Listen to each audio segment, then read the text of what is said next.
Tingnan nyo yung apple dito guys. Oh, parang santol yung apple dito guys. Oh.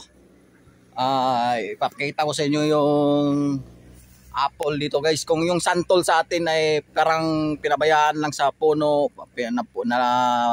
nalalata lang sa lupa, ay ganun din yung apple dito guys, ay nalalaglag sa puno at nabulok sa lupa.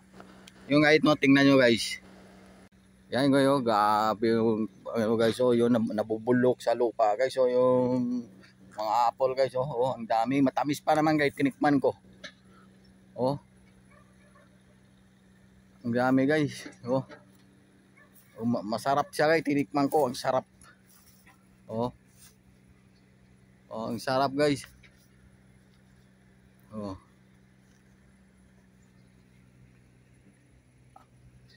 Yung, parang santol lang ba, no? Yung sa Pilipinas yung santol ay pinabayaan lang, no?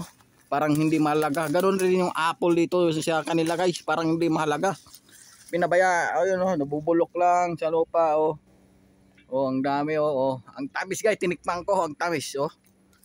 Oh, ano yan guys, hanggang mabulok na lang yan diyan. Hindi nila aalisin, hindi nila harbisin. Hindi nila anihin. Malaglag na lang yan at mabubulok, no? Ayun guys, no? Yo.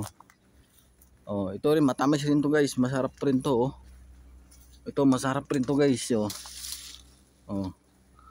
Pababayaan lang nila yan guys hanggang malaglag sa puno, hanggang nabubulok na sa puno. Yun na guys, oh. Ang dami nabubulok, oh. No? Oh. Oh. Diba? Sarap kayo. Ang sama. Dalawa. Ang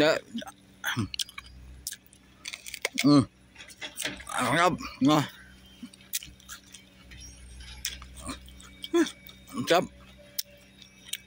Ang tamis siya guys, hindi siya maasim. Yung iba kasi maasim.